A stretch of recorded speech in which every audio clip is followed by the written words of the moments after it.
নামের উপর 3 বার সূরা ইখলাস পড়লে কি হয়? 95% মানুষ আমরা অনেকেই জানি না। দেখুন, সূরা ইখলাস পড়েও কিন্তু মানুষকে বাধ্য করা যায়। সূরা ইখলাস পড়েও আপনি আপনার স্ত্রীকে বাধ্য করতে পারবেন, আপনি আপনার স্বামীকে বশ করতে পারবেন, আপনি আপনার সন্তানকেও বশ করতে পারবেন, আপনি আপনার মেয়েটাকেও বাধ্য করতে পারবেন।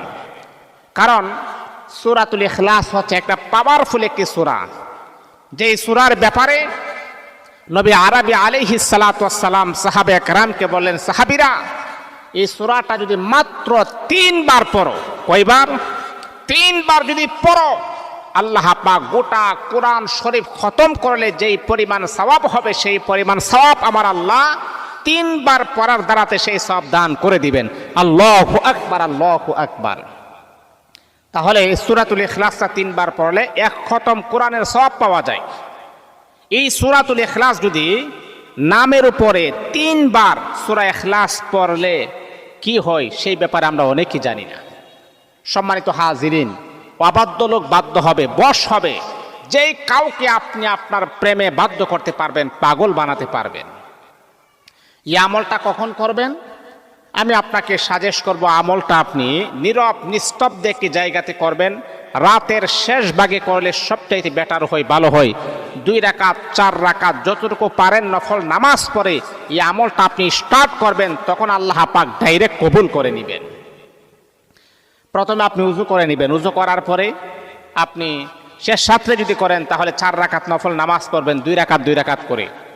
তারপর আপনি বসে আপনি 3 বার ইস্তিগফার পড়বেন, আস্তাগফিরুল্লাহ রাব্বি মিন কুল্লি। 3 বার দুরূদ শরীফ পড়বেন, দুরূদ ইব্রাহিম।